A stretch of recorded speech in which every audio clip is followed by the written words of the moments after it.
Support for this show, Politics Done Right, comes from politicsdoneright.com, publishers of How to Make America Utopia, Take Away the Economy from Those Who Rigged It, As I See It, Class Warfare, The Only Resort to Right-Wing Doom, It's Worth It, How to Talk to Your Right-Wing Relatives, Friends, and Neighbors, and other books written by Egberto, Willies.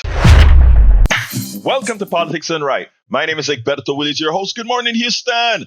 Good morning, Harris County. Good morning to the great state of Texas. Good morning to the United States of America. Good morning to the entire world receiving our signals via the magic of El Internet, formerly known as the ARPANET, created by whom? We the people. We the people. Always remember that word, we the people. But before we get any further, let's go to Brother Jack in the studio. One of our geniuses in the studio, and it's Howard Reynolds in today as well. I am not sure. I am sitting in this chair, Egberto. Hey, Howard. How you doing, my man? Morning. I'm doing pretty good. It's Wednesday at morning at the radio, the 10th of September, 2025, a minute after 6 o'clock in the morning, and we have a fine show for you today. And I don't have a rant. Well, you don't have a rant. You know, Howard. You kind of stay away. You're not there for us to give you a big hug much anymore because you're in that office now that you have a little bit more assistance in the studio, and you don't have a rant for the one day you're here, brother. Well, okay. If I must have a rant, I was exchanging posts on Facebook yesterday with some guy who is just a big time Trumper, and he writes me all this stuff about the left wing media and how they're making him look bad and all this. And so he says, okay, well, just show me one thing that Trump has done bad. And I went, oh boy. Only one? Well, yeah, he just wanted one example. So there was a breakdown. I think it was, I forget exactly where it is, but it's an organization. It's not a commercial website, but it was all the first 100 days and the first 100 atrocities of Donald Trump. So I said, okay, you ask, here it is. After that, crickets. Of course he's not going to answer. Come on now, you know that. Yeah. Anyway, so what's up, guys? What's the word for this morning? Just another fine day here at the radio, and Jack has some sort of wisdom today. He has writer's block, so he's going to talk about something else. So let's hear that. Let's hear it. All right. Good morning, Egberto. Good morning, Jack. All right. Today on Politics Done Right, we examine a pivotal moment for Democrats and progressive nationwide. Anand Giridharadas delivers a searing message to the Democratic Party. Lead with courage and vision, or get out of the way. This comes as fresh voices emerge to challenge entrenched power. In Texas, former public school teacher James Talarico launches a U.S. Senate bid vowing to take on GOP billionaires and bridge political divides. Meanwhile, in New York City, Zoran Mamdani holds a commanding lead in the mayoral race, trusted by voters on issues from housing affordability to crime. Yet, the top Democratic leaders refuse to back him, bowing to their donor pressure instead of the will of the people. These stories reveal a growing divide within the Democratic Party between grassroots energy demanding bold change and an establishment clinging to corporate power. How sad. How sad. Those what is the word? That darn corporate power, man. That the darn corporate power. You nailed it, man. But I have a whole lot to talk about. In addition to that, you get up in the morning and you start reading the headlines, and it's like, you know what? Our people need to hear this too. Our people need to hear that. So I'm going to have to see how I can fit all of that in. But you guys know that if for some reason we don't fit it in, we still have some more places for you to fit it in. But anyhow, so and anything else, my brothers? Well, I was glad to hear Harry's voice on the phone the other day. Yeah. About him. What has happened to Harry? And then he reemerges. But So you I know hope what's he's doing great? okay. He's very active in the chat, and I think he likes chatting a lot because he's been active in the chat here at 6 in the morning, and he's been active in the chat on our 3 o'clock show as well. So, Harry is still making his presence known. I haven't heard from Bruce, Bruce that always has those funny jokes. I haven't heard from him in a while, but what can I say? But anyway, getting started, I want to welcome Shelly Barbara Fetante. Love you too, Barbara from Austin, Texas. We also have Christine MacArthur, Johnny Davis, Dale. Mary B says, good morning from Colorado Springs. That's a beautiful state. I actually climbed that mountain when I went out there and did some of the rapids. We went on kind of a rustic vacation, inexpensive rustic vacation drive into Colorado. That was great. Beautiful state. Also want to call out Joe from Los Angeles, California. She says, exactly too many fakes in the way. Real workers was do spaces. Now, look, two things happen here. And I want to talk a little bit about Donald Trump and his people, right? When I say his people, I mean the people that work for him. Specifically today, let's say Lutnick, his Commerce Secretary. And I want to talk a little bit about triangulation. When you start putting labels on things, a lot of times you miss the boat, right? People like to call, anytime you talk about doing something for people, too many neoliberal Democrats have adapted that as well. They want to call you just a socialist, like it's a bad word, A lot have adapted the word democratic socialist because, again, if you really want to define what a society, a best working society is, where people are more happy, etc., you would see that is what you classify as democratic socialist. What does that really mean?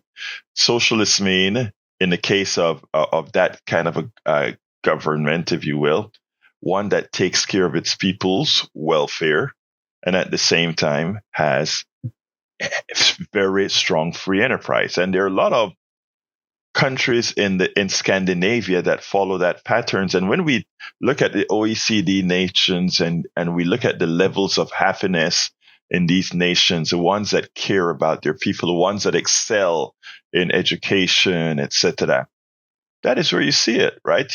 These aren't communist countries where the state controls all the means of production and all of that. That's the way they like to define this, right? Well, talking about Trump and triangulation, I want to show you guys, and I hope people start to pick up on this. Specifically, I hope the Democratic Party pick up on this. Because back in 2016, I'd written an article at Daily Kos. And the article, I pointed out that Donald Trump was triangulating the Democrats. What he was doing, he was picking up on the things that people really want, not the way neoliberals define what people want, but they were picking up on what people wanted, the policies that people wanted, the working class, doing things like, I support union full-throatedly, are the things that Trump used to say. I support Medicare for all. He didn't quite call it Medicare for all. He said, everybody have health care and it's going to be cheap. Those are the things that he picked up on. Never intended to deliver it, but he knew what the people wanted to hear. Donald Trump we're talking about. Now, there is a new thing that he has started to do. And we have all the Democrats coming out and saying, not only Democrats, but of course the corporate folks, Republicans, etc., because he did two things, or he one good, one bad. The good thing was he said Intel is getting billions of dollars from the taxpayer. The billions of dollars. Now, with those billions of dollars, Intel is bringing back production into the United States and going to make big profits on these chips that they sell. So we, the American people, would have invested a lot of money into Intel. And for that, Intel is going to sell computer chips all over the world at high prices and make huge profits, as they always do. And Donald Trump's administration comes out and say, we're going to take a stake in Intel for the money the government paid into Intel, recover some of that money, and recover a profit for having invested that money. Sounds like when that came out and Joe Scarborough and all our neoliberal Democrats were going crazy, and everybody was going. In my mind, I was like, finally, I can say I have to be consistent in the way I speak. I talk about government putting dollars into research and drugs all of the times. I always tell you guys that government invests a lot of all these drugs are originally designed by investment from the governments. All our drugs that we use in healthcare are designed by the government, investment by the NIH and other.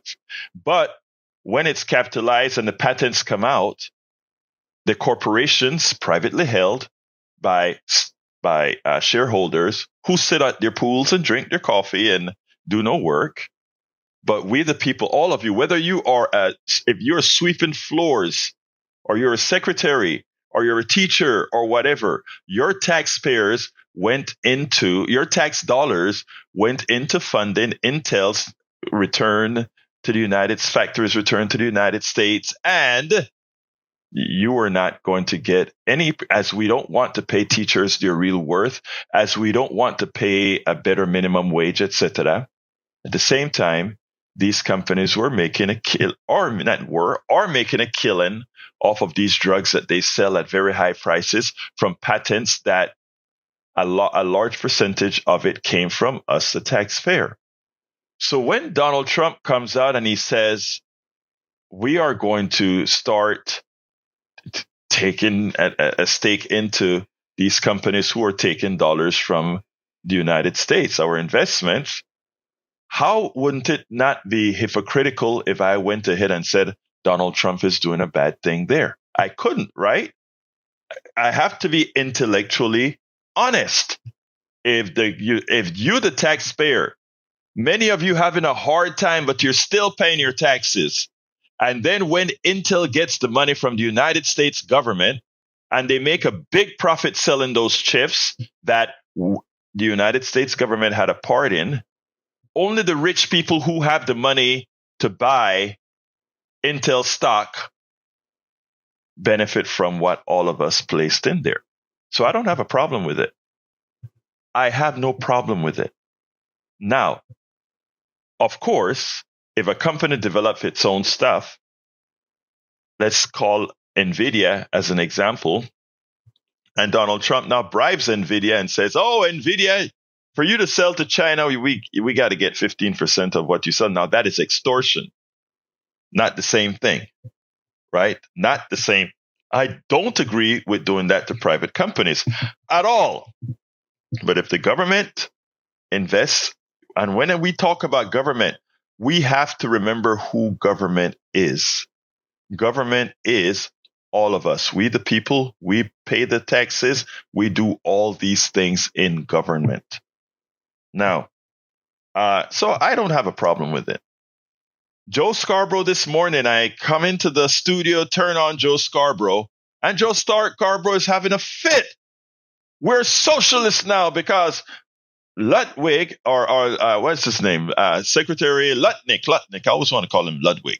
Lutnick, Commerce Secretary, is on an Axios show, and he says about Harvard and these other universities that get billions of dollars in patents, or rather in research dollars, that when these research dollars create patents, and you guys, I don't believe in patents, okay? Let me just first tell you that. I think patents hold progress back, and it creates a system where wealthy folks can get more wealthy. I kind of talk about that in my book, As I See It, Class Warfare, the only response to right-wing doom. And I say it, I'm strong about this. Patents, well, I'll go into that another time. But anyhow, but patents, when these universities get their patents. And a lot of the universities that get the most money are these elite universities that many of our people of our working class will never, ever attend these universities, will never, ever attend unless they get a scholarship or something, right? When he says that the Commerce Secretary comes out and says, well, when these universities get patents,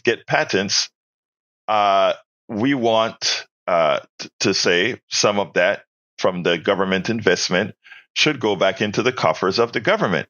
Again, I have to be intellectually honest. I don't have a problem with that, with some caveats.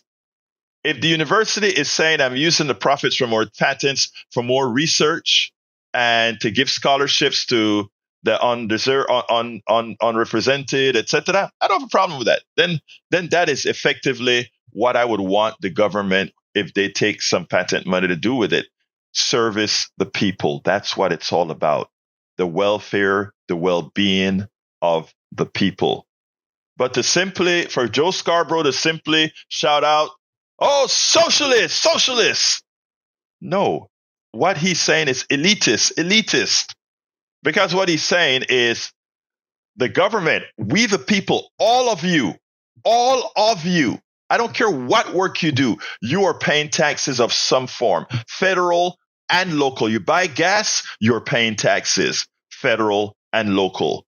You buy groceries, well, not to export some groceries, but you buy stuff in the grocery store, you're paying state taxes. You get fees, you buy a passport, whatever. You are paying taxes up the gazoo. I don't have a problem with us paying taxes. But let's not make our government simply be a transfer of wealth from all of us to the few. And believe it or not, a clock can be right twice a day. Even a dead clock can be right twice a day. Why? Because if the hands are stuck at 2 o'clock, it's going to be correct at 2 in the morning, and it's going to be correct at 2 in the afternoon. And I'm going to be honest with you. Donald Trump, having the pelotas to have his people come out and say, let me back up. By the way, that's the wrong number, John. I'm sorry, I had the wrong number on this. And then Giridharadas wrote a piece. Sorry about that, guys. I had the wrong number on the screen. I just fixed it. The right number is the KPFT number, 713-526-5738. 713-526-5738. But so I want folks to understand I'm being intellectually consistent here. Right now, the way our government gives out taxes or spend our tax dollars is always biased towards the wealthy. You take a look at what we invest in from the military, etc. The ones who profit are the big companies. Do I think Donald Trump is getting a heart? Absolutely not. Donald Trump is a crook. Make no mistake about it. Donald Trump is a crook. And what he's doing here with the patent stuff that he's talking about, what he's doing with taking an investment in Intel and that sort of stuff is nothing more than smoke and mirrors. Look, what he's doing in those two instances is correct. But the reason to grab that money has very little to do with giving it back to us all. It's really collecting that money to give it back to his friends. A budget that he blew, he's using the tariffs, taxing all of us people. He's using the all these different external funding so that he decides who benefits from all these tax cuts that he gave. But I wanted to be consistent there. I wanted to make sure and be consistent. Welcome, LBW, teacher, professora, LBW. Uju M, welcome aboard. Mark KJ, Carolyn Olson, Carol Goosh, Kat, Bob Riegler, Rob Nelson, Susan McCarthy, and Mary Shields, and Anne-Laurie Gurliat, Steve Berger, Mary B. Dale. If you have any questions or any comments on my statement, please feel free to call 713-526-5738. And let me start with John. Come on in, John.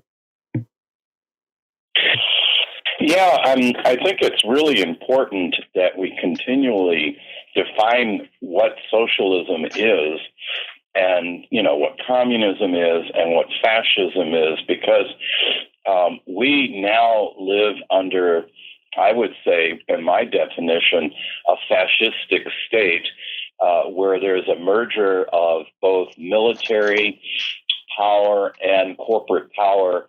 And yes, they transfer all the wealth from, the lower and middle class to the wealthy, and they benefit in, so many ways. And, we here in Minnesota, or in Minneapolis, rather, we have a Democratic Socialist running for a DSA member, Omar Feta, and he got nomination from the party, and they were so incensed, the party leaders, that they took it away. But it's not going to affect, I think, his chances. I think he'll probably win anyway. But, if people could be transported and live a couple of years in Norway, they'd probably never come back. And yes, these are socialist countries in the sense that they socialize certain parts of their economy, their health, retirement, and all of that, and all together everybody benefits. But yet you can see that they have free enterprise. It is not devoid of free enterprise.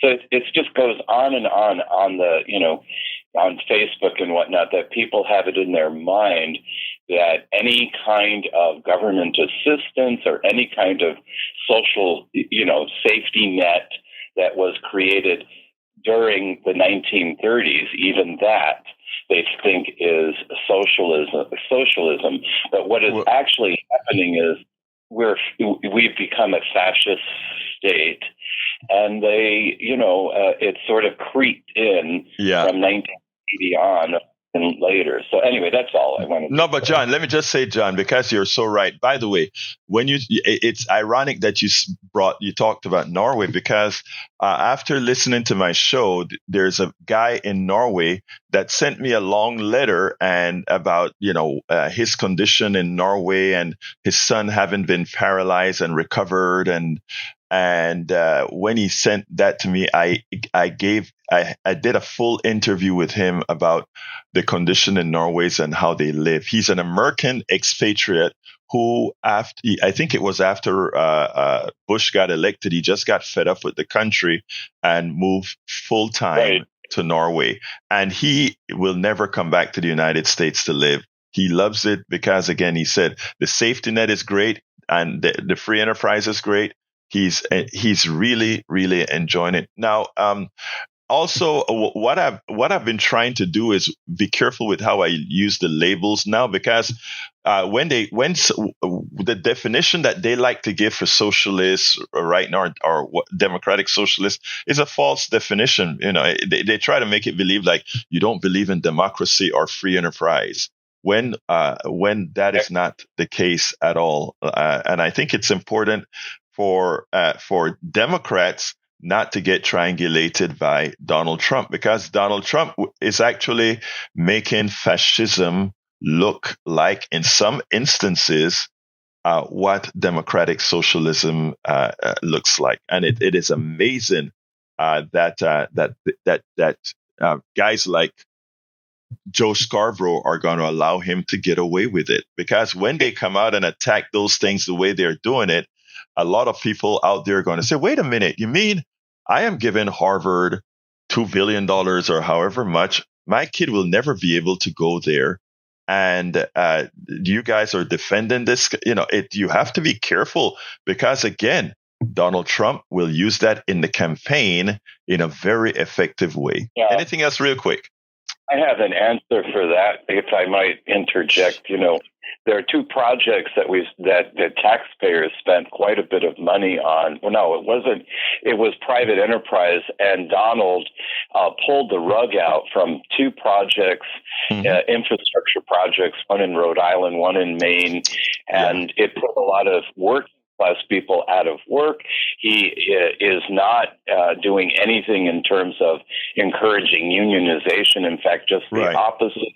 So these are the kind of things that we need to bring up. Like, no, you're really not helping the working class. And in fact, you are working against it formally through the bureaucracy of the government. And John, you're exactly right. You're exactly right. And the two things you're talking about is the windmill project and the solar field project. Both of them lost electricians and lost the manufacturers. You're absolutely right. Yeah. Thank you about that, John. You have a wonderful rest of your day. Let me get to Harry, and then we'll continue with Giridharadas. Harry?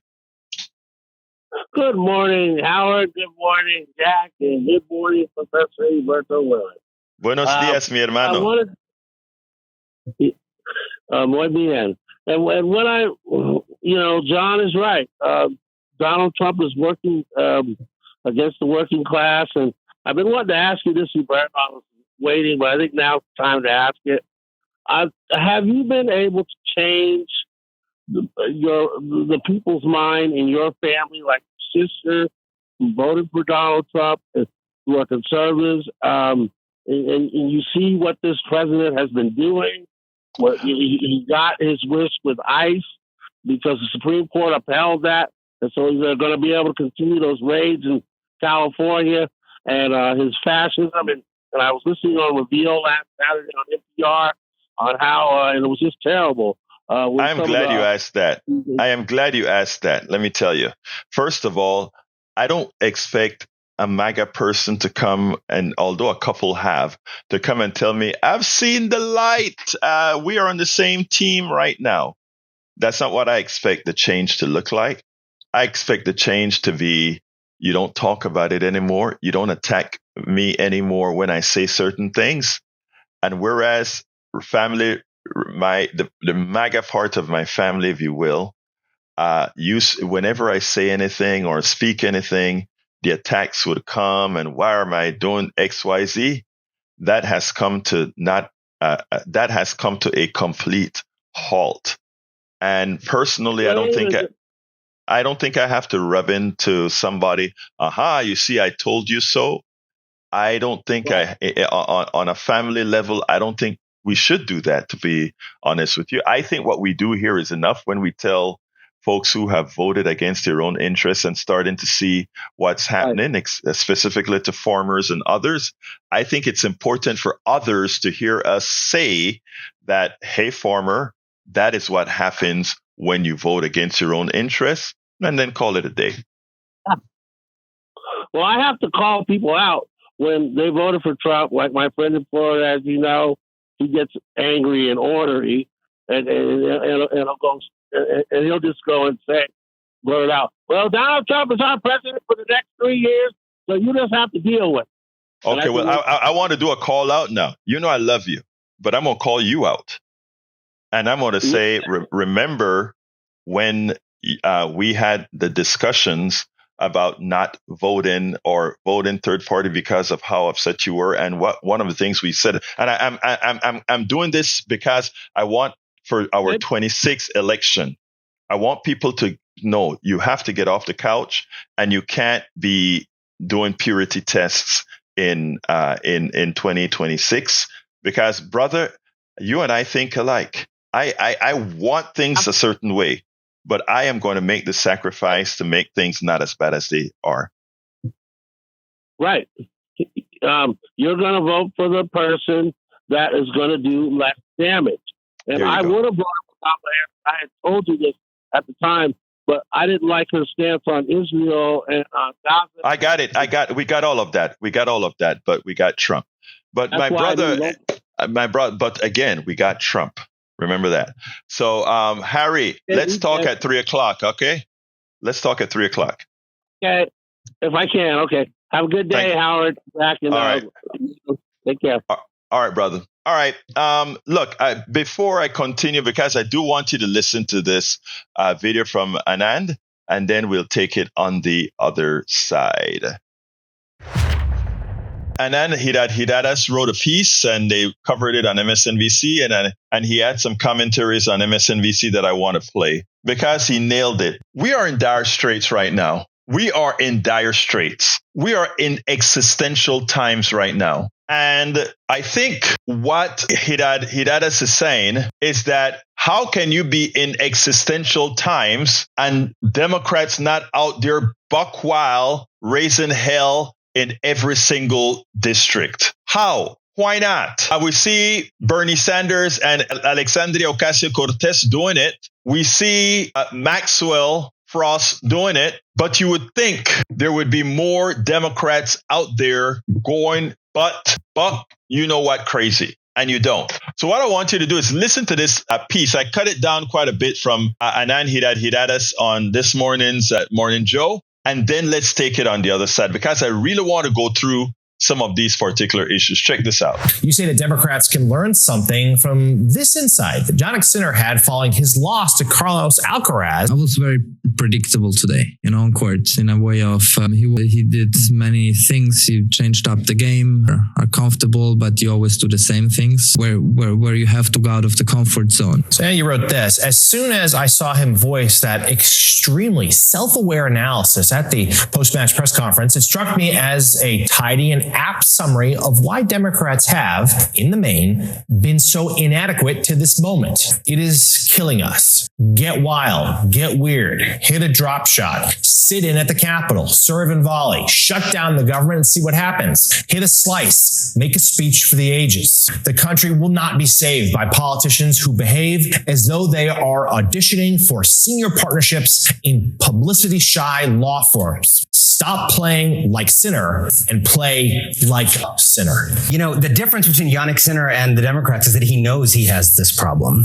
It was so striking. And to be clear, for people who don't follow tennis, he was the number one ranked player in the world. So it was a self-criticism of the number one ranked player in the world who lost this match and lost that top ranking in the match. And what he was saying was not that he's not good, it's that he's so good, he's so practiced that he just does his excellently practiced shots over and over. And in a lot of the men's game in tennis these days, it's like that. They weightlift now in a way they didn't 30, 40 years ago. It's these big slugs back and forth. And what Alcaraz did in that match was mix it up. And what Democrats are failing to do is just that. It is the same old press conferences that no one pays attention to. It's the same tired phrases that no one cares. Listen to Hakeem Jeffries. They say the word as it relates to, a lawyerly phrase, as you know. They're politicians. They're not supposed to sound like they're arguing criminal procedure.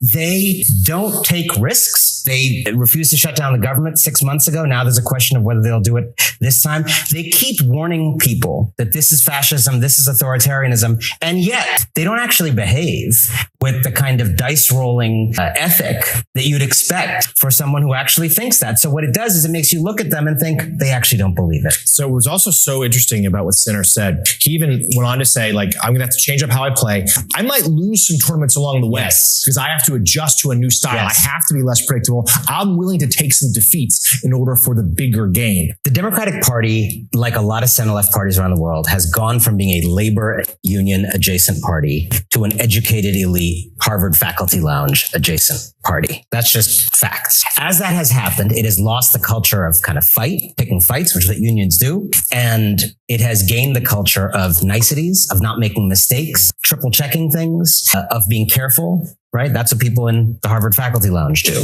And there's a place for that. But winning political fights against an authoritarian takeover is not that. And so, a government shutdown is a perfect example of something that could absolutely transform the dynamic of this country and actually create a real opposition and galvanize the public against Trump. And it could fail. And it could make people hate you. And you should absolutely take that risk if you're in politics. We sit at this table every day. If you want people not to think anything badly of you, no one should sit at this table, right? To try anything, to try to have any impact on anything means taking risks. And people whose lodestar is risk aversion. And if you've listened to any major Democratic leader give a speech in the last year, you have understood people whose lodestar is risk aversion. You're just not adequate to this moment. And I say, I know these people. Some of them are my friends. If you are not up to this moment, there is no shame in golfing. It is a wonderful sport. There's no shame in going to that law firm. There's no shame in becoming the lobbyist you've always dreamed of being,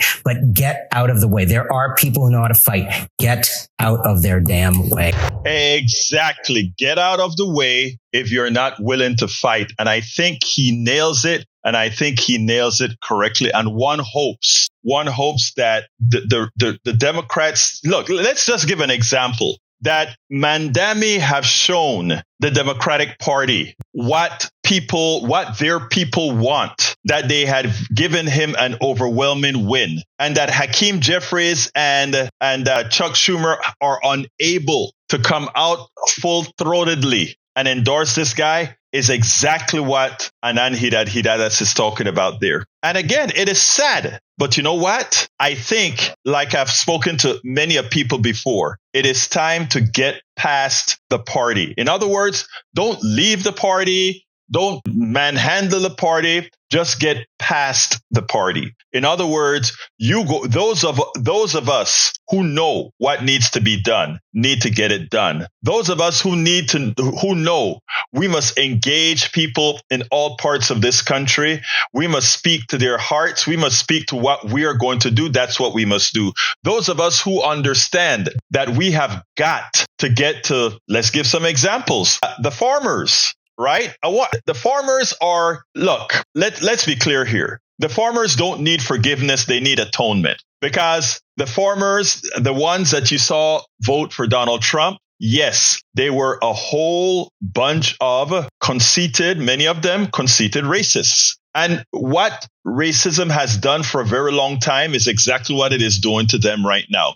Racism generally doesn't necessarily hurt the people who the racism is against any more so than how it has always been. In other words, the people who are the victims of racism have been so damn used to it that additional racist acts don't make them that much more pained. But what it does is when racism is used by capitalism as a tool, as it always has been, you're the one who suffer, because they use your weakness. They use your prejudice against you. And that's what occurred with the farmers. The farmers hate foreigners, so they want USAID gone. The farmers hate those people from south of the border, those brown people. But those are the ones who make their land profitable. They are the ones, and the farmers really wanted those tariffs to get those foreigners who are dumping steel, all this kind of stuff. But Trump didn't want tariffs for that. Trump wanted tariff to go ahead and do something, right? To make money. And he did it at the expense of the farmers. So, I mean, as we take a look at what's going on here, Giridharadas is absolutely right. It's time for them to just get to hell out. Get to hell out is what he's saying. And he's absolutely right. He's absolutely right. He's absolutely right. Now, Glenn says, Glenn attacks me again. I love me some Glenn. He says, here we go again. We will continue to get folks like Trump because you keep empowering the neoliberals. So why would they change? Let me see if I can get this into your head, my brother. And we may have to sit down over 10 cups of coffee to get this one in. Look, Glenn. The election occurs in the primaries. You, as a great progressive, you are an honorable person. As a great progressive, Glenn, you have got to go out there and work your butt off, teach about what progressives really are about and not the caricature that others have made it to be. Have respect for people that they don't quite get it yet. Invest the time instead of investing the time in attacking progressives doing things a different way. Okay? Instead of doing that, work towards educating folks, enlightening folks as to why and whom they should select in primaries that aren't neoliberals. And after you do that, after you put the work in, that's what I'm doing every day as far as trying to tell folks, vote your interests. How? but you have to do it strategically. Otherwise, what you're doing is you're showing I've got the privilege that I can wait. I can stick it to those people for the time being because I have the resources to wait. Do you know how many folks out there do not have the resources that you have? They don't have the time to have lost their SNAP benefits. They don't have the time to have lost the subsidies they'll lose in November. They would not have lost that subsidy in November if we had elected Kamala Harris, whether you like Kamala or not, but they would not have lost those subsidies. So in order for me to say I am pure, I am not going to vote for any of these neoliberals. We have lost subsidies for people who now will be in dire straits. It's not about me. It's not about you. It's about us. Come on in, Tag. Before Tag, Uju, you're right. Racism costs dollars. Heather McGee said it best. She had a great book she wrote on this. Farmers, I guess, thought black folks would go back in the fields. Now J.D. Vance and the oligarchs will buy their farms for pennies on the dollar through Acre Trader. You're so right about that. All right, come on in, Tag. Good morning, everybody. Sitting here listening to your show, and it made me think of this. I think the best way to express what you're saying is that the Democratic Party is bankrupt. Yeah. And lots of times we use the term bankrupt to describe financial issues or moralities. I don't think the Democratic Party is bankrupt in those ways. I think the Democratic Party is bankrupt politically. What do you think of that? No, you're absolutely right. They're being funded by the same people who fund the neoliberals in the Democratic Party, and neoliberals run the Democratic Party. And Glenn Ryan is right about that on the chat. They run the Democratic Party, and but there are cracks because while the Democratic Party in the aggregate is exactly as you say it, if you take a look at what has emerged out of the party, Mamdani, Ocasio-Cortez, Maxwell Frost, Sonny Summer Lee, you look at great young people coming up that are currently working alongside the Democratic Party right now. I see future, but you got to get rid of the old dogs, the Chuck Schumers, the Hakeem Jeffries. They need to be gone so that we can have emerge people who actually love people and not love corporations more than people. That's exactly what I'm saying is that these people like Schumer, their politics that they've stood on for all these years is politically bankrupt. Yes. The ideas that they had to form and run a Democratic Party are bankrupt. They're gone. They don't work anymore. You're correct. And therefore, the basis of what the Democratic Party stands for is no longer valid because what Schumer and all these people ran on for so long just doesn't apply to what's going on today. And that's why the other side has been so successful. Is they walked away from that political bankruptcy a long time ago and started out something new. And right. So that's unfortunately, there's something new that they stand out for. The something new that they stand out for is all failure. But Tag, I got to go on this one. Thank you, my brother. Just one more quick word. Go ahead. When there's bankruptcies in our society, we don't just walk away from them. Usually, we gather them up and start over again with the foundation of what was there, and we just can't throw the bankruptcy to the dogs. We need to take the best of what happened with the Democratic Party and redo it so that we can rebuild the party. So that's it. Thanks. Thank you, Tag. Let me just say, Glenn, I think you're missing the boat, Glenn. You says, I bet folks saw future in Bernie 20 years ago. How has that worked out? Let me tell you something. The future is not in Bernie. The future is not in an individual. And that is where we go wrong. I can tell you how the Tea Party operated because I wasn't a Tea Partier, but I live among so many Tea Partiers. It's collectivism. It's when people are learned to act as a collective. And if you are sitting down waiting for a savior, a Bernie or whatever, it ain't going to work. Everybody has to get their butts out of the chair and move and execute. You have to be talking to folks and telling them or explaining to them, letting them see why XYZ is right. It's not sitting down and waiting on a leader. It's being a leader. That's what it's all about. If you're sitting down waiting for something to happen, nothing ever happens. Let me tell you how I grew up. Okay. I never expected anything to happen. Okay. By the way, yes, Glenn, I am voting for what I believe in. Absolutely voting for, including when I have to vote for a neoliberal, I vote in what I'm believing in. Absolutely so. Absolutely so. Because I am not only thinking about me. My vote is not only about me. My vote is about us. So yeah, I'm not single-minded thinking about myself. Okay, we're going to have to start doing the 1 minute roll. Let's go to Jimmy. How you doing, Jimmy?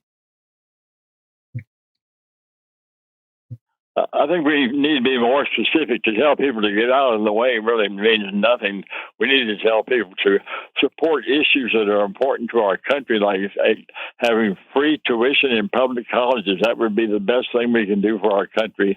Mamdani may have some good ideas, but I'm not sure he's going to be able to pay for all of them. He talks about free daycare for children. How that's going to work? Jimmy, let me tell you how. He actually, that's, you see, and that's how the mainstream media would tell you.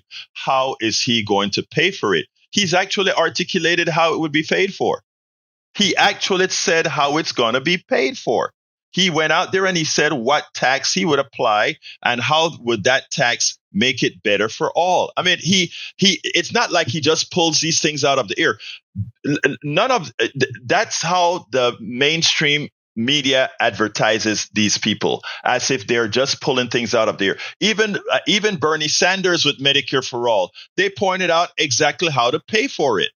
Unlike what Trump has done, unlike what neoliberals have constantly done, which is just run up deficits. These guys have said these are the taxes, including when we look at what Elizabeth Warren said. Okay, if we apply a 1% wealth tax, we can take care of all these issues. But we allow poor people, we lie to poor people so that they come out in the defense of rich people so that they don't get a 1% tax. Think about that, Jimmy. No, these guys have specified how to pay for all of this.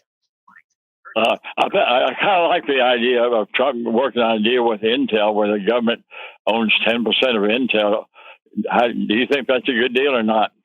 I mean, I don't know if 10%, based on the amount of money the government has given to these corporations, 10% is a very small amount. Very, very small amount. I'm not sure government should be giving money to corporations that I agree. Need. I agree. Again, these corporations, they give the money to the corporations, right? So if the corporations are getting money from the government, like they pay their investors, they should pay the government, right? Yeah, that's right. Yeah. If it's a new industry like chips or whatever, I think it's good for the government to help them get started, but not just give them money forever.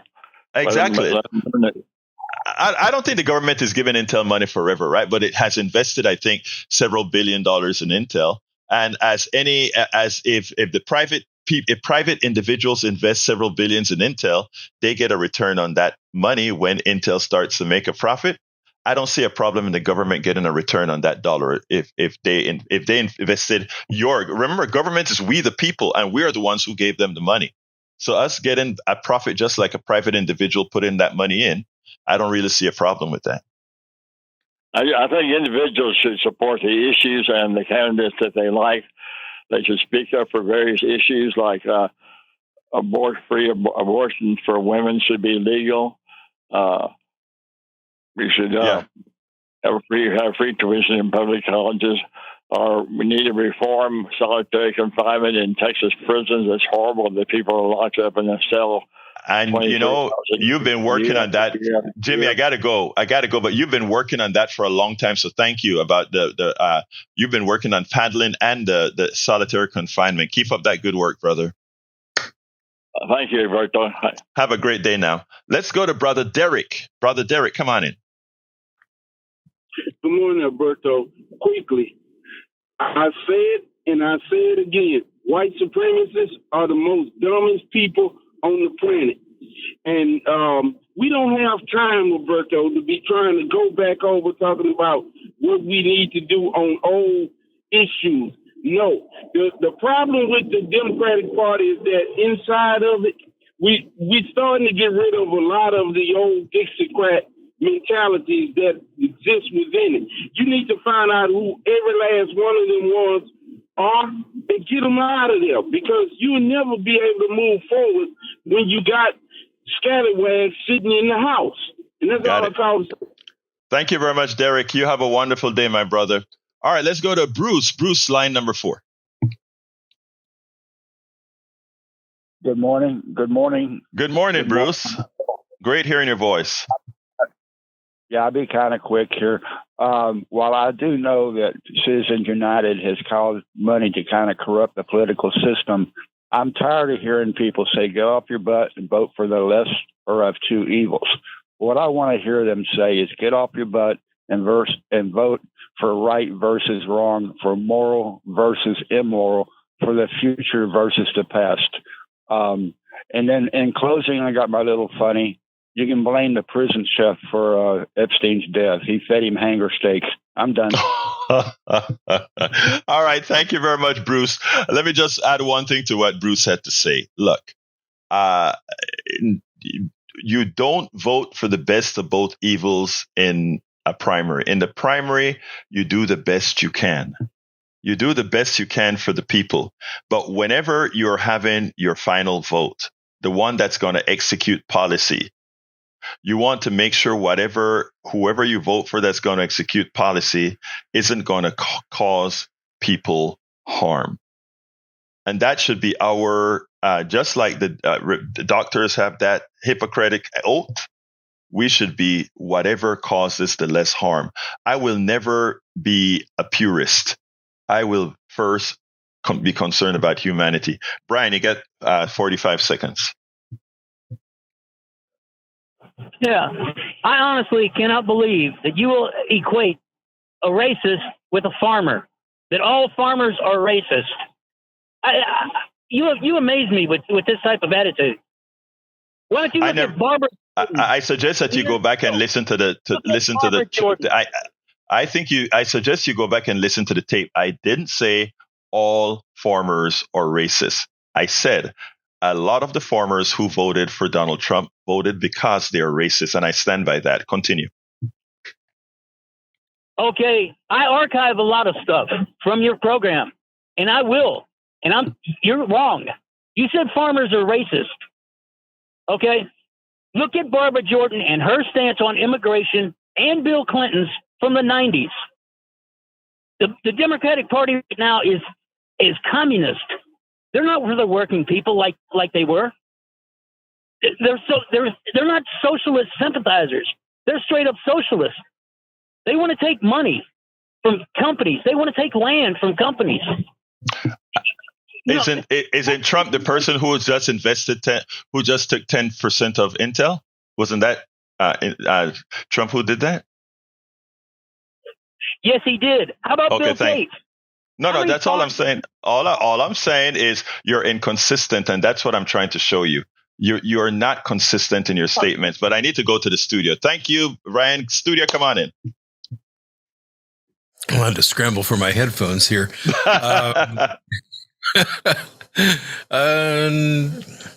have nothing here.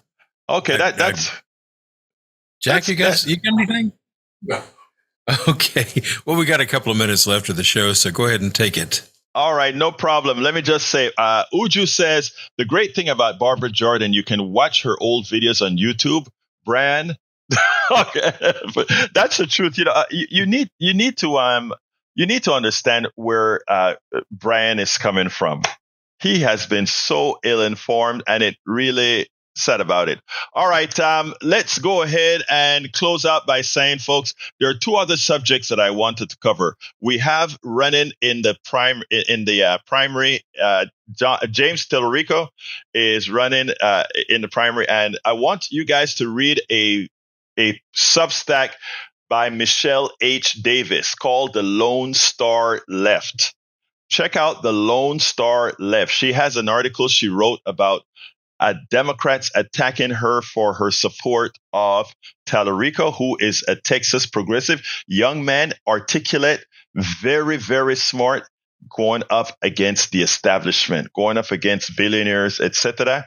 I think if there's one Democrat who could actually win Senate in this state, I think Talarico more so than than Allred. I don't think.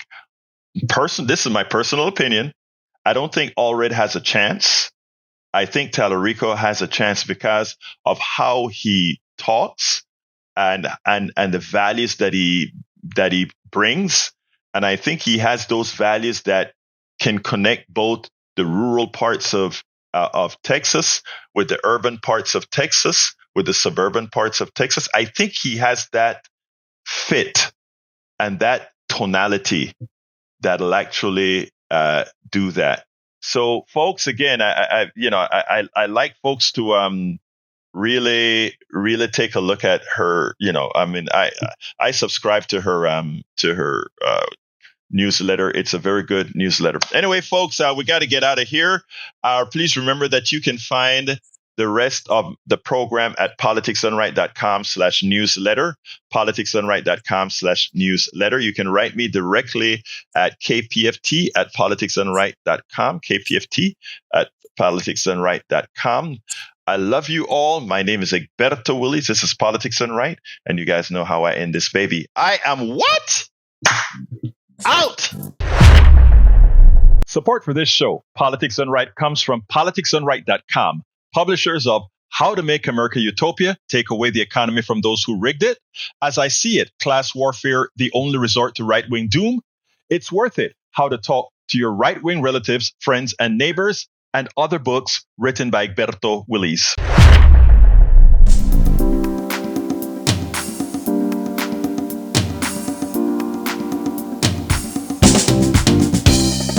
Welcome to Politics Done Right. I am your host, Egberto Willies. This is a progressive program that will take the mystery out of politics. This is the program that will encourage you to make sure government becomes we the people. Whether you are liberal, progressive, conservative, or otherwise, you get to air your point of view. We are an independent media outlet that, unlike mainstream media beholden to corporations,